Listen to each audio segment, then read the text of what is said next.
I am Gandalf, said the wizard. Never heard of him, growled the man. And what's this little fellow, he said, stooping down to frown at the hobbit with his bushy eyebrows. That is Mr. Baggins, a hobbit of good family and impeachable reputation, said Gandalf. Bilbo bowed.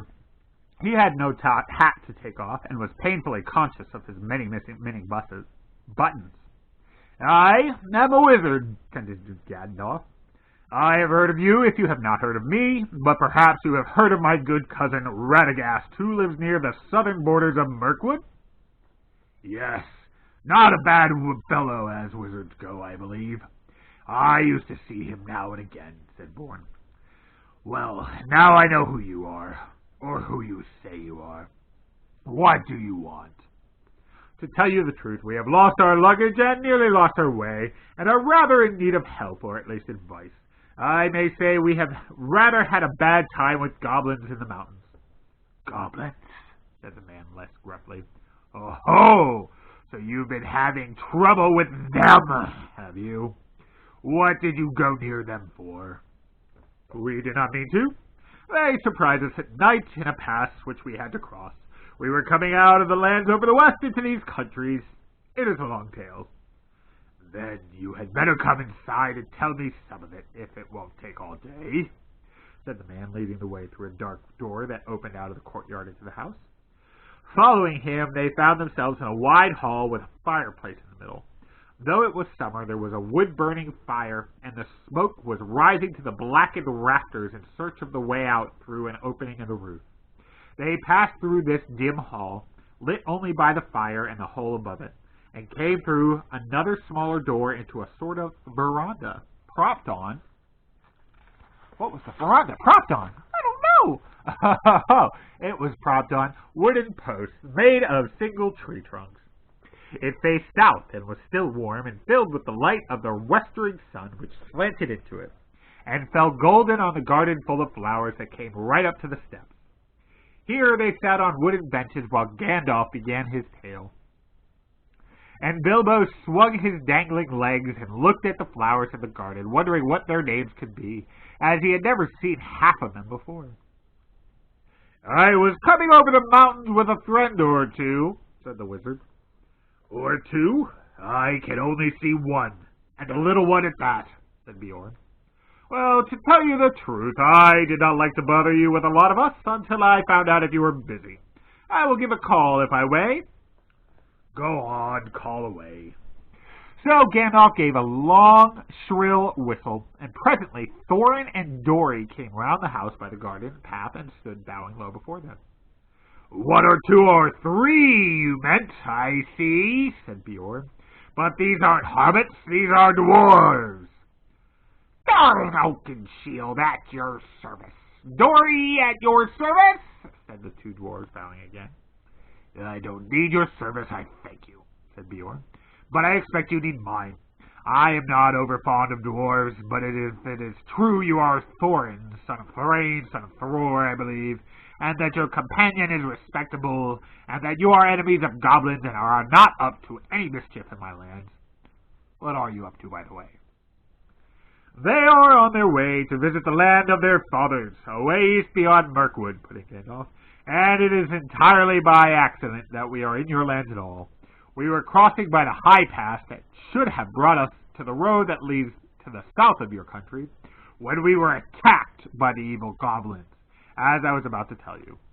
Go on telling then, said Bjorn, who was never very polite. There was a terrible storm. The stone giants were out, hurling rocks, and at the head of the pass we took refuge in a cave, the Hobbit and I and several of our companions. Do you call two several? Well, no. As a matter of fact, there were more than two. Where are they? Killed? Eaten? Gone home? Well, no.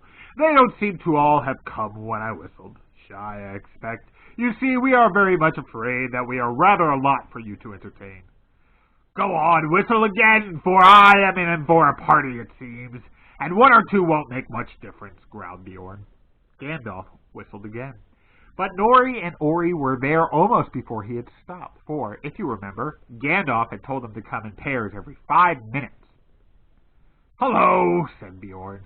"You came pretty quick. Where were you hiding? Come on, my jack-in-the-boxes." "Nori, at your service. Ori, at—" they began, but Bjorn interrupted them. "Thank you. When I want your help, I will ask for it. Sit down, and let's get on with this tale, or it will be supper time before it is ended." "As soon as we were asleep," went on Gandalf, "a crack at the back of the cave opened. Goblins came out and grabbed the Hobbit and the dwarves and our troop of ponies." "Troop of ponies? What were you, a traveling circus? Or were you carrying lots of goods? Or do you always call 6 a troop?" "Oh, no. As a matter of fact, there were more than 6 ponies, for there were more than 6 of us. Well, here are 2 more." Just at that moment, Balin and Dwalin appeared and bowed so low that their beards swept the stone floor. The big man was frowning at first, but they did their very best to be frightfully polite, and kept on nodding and bending and bowing and waving their hoods before their knees, in proper dwarf fashion, till he stopped frowning and burst into a chuckling laugh. They looked so comical. "Troop was right," he said. "A fine comical one. Come in, my merry men, and what are your names? I don't want your service right now, only your names, and then sit down and stop wagging." "Balin and Dwalin," they said, daring not to be offended, and sat flop on the floor, looking rather surprised. "Now, I'll go on again," said Bjorn to the wizard. "Where was I? Oh, yes, I was not grabbed. I killed a goblin or 2 in a flash." "Good," growled Bjorn. "It is some good being a wizard, then," and slipped inside the crack before it closed. I followed down into the main hall, which was crowded with goblins. The great goblin was there with 30 or 40 armed guards. I thought to myself, even if they were not all chained together, what can a dozen do against so many? "A dozen? That's the first time I've heard 8 called a dozen. Or have you still got more jocks that haven't come out of their boxes?" "Well, yes. There seem to be a couple more here now. Feely and Keely, I believe," said Gandalf, as these 2 now appeared and stood smiling and bowing. "That's enough," said Bjorn. "Sit down and be quiet. Now go on, Gandalf." So Gandalf went on with the tale, until he came to their fight in the dark, the discovery of the lower gate, and their horror when they found Mr. Baggins had been mislaid. "We counted ourselves and found there was no Hobbit. There were only 14 of us left." "14? That's the first time I've heard 1 from 10 leave 14.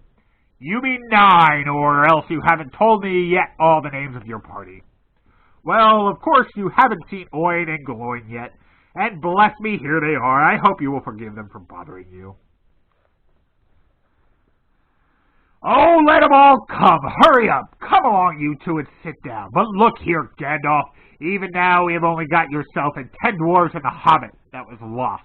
That only makes 11, plus 1 mislaid, and not 14, unless wizards count differently to other people. But now please get on with the tale." Bjorn did not show it more than he could help, but really he had begun to get very interested. You see, in the old days he had known the very part of the mountains that Gandalf was describing. He nodded and he growled when he heard of the Hobbits' reappearance, and of their scramble down the stone slide, and of the wolf ring in the woods. When Gandalf came to the climbing trees with the wolves all underneath, he got up and strode about and muttered, "I wish I had been there. I would have given them more than fireworks." "Well," said Gandalf, very glad to see that his tale was making a good impression, "I did the best I could. There we were with the wolves going mad underneath us, and the forest beginning to blaze in places. When the goblins came down from the hills and discovered us, they yelled with delight and sang songs making fun of us. 15 birds and 5 fir trees." "Good heavens," growled Bjorn. "Don't pretend the goblins can't count. They can. 12 isn't 15, and they know it." "And so do I. There were Bifur and Bofur as well. I haven't ventured to introduce them before, but here they are." In came Bifur and Bofur. "And me!" gasped Bomber, puffing up behind. He was fat and also very angry at being left till last. He refused to wait 5 minutes and followed immediately after the other 2. "Well, now there are 15 of you, and since goblins can't count, I suppose that is all that there were up in the trees. Now perhaps we can finish his story without any more interruptions. Mr. Baggins saw then how clever Gandalf had been. The interruptions had really made Bjorn more what? Tired, bored, interested in the story. And the story had kept him from sending the dwarves off at once, like suspicious beggars. He never invited people into his house if he could help it. He had very few friends, and they lived a good way away, and he never invited more than a couple of these to his house at a time. Now he had got 15 strangers sitting in his porch. By the time the wizard had finished his tale and had told of the eagle's rescue and how they had all been brought to the Carrick, the sun had fallen beyond the peaks of the misty mountains, and the shadows were long in Bjorn's garden. "A very good tale," said he, "the best I have heard for a long while. If all beggars could tell such a good one, they might find me kinder. You may be making it all up, of course, but you deserve a supper for the story all the same. Let's have something to eat." "Yes, please," they all said together. "Thank you very much." Inside the hall it was now quite dark. Bjorn clapped his hands, and in trotted 4 beautiful white ponies and several large, long-bodied gray dogs. Bjorn said something to them in a queer language like animal noises turned into talk. They went out again and soon came back carrying torches in their mouths, which they lit at the fire and stuck in a low bracket on the pillars of the hall about a central hearth. The dogs could stand on their hind legs when they wished, and carry things with their forefeet. Quickly they got out boards and trestles from the side walls and set them up near the fire. Then, "Bah! Bah! Bah!" was heard, and in came some snow-white sheep, led by a large coal-black ram. One bore a white cloth embroidered at the edges with figures of animals. Others bore on their broad backs trays with bowls and platters and knives and wooden spoons, which the dogs took and quickly laid on the trestle tables. These were very low enough even for Bilbo to sit at comfortably. Beside them, a pony pushed 2 low-seated benches with wide rush bottoms and little short, thick legs for Gandalf and Thorin, while at the far end he put Bjorn's big black chair of the same sort, in which he sat with his great legs stuck far out under the table. These were all the chairs he had in his hall, and he probably had them low like the tables for the convenience of the wonderful animals that waited on him. What did the rest sit on? They were not quite forgotten. The other ponies came in rolling round drum-shaped sections of logs, smoothed and polished, low enough even for Bilbo. So soon they were all seated at Bjorn's table, and the hall had not seen such a gathering for many a year.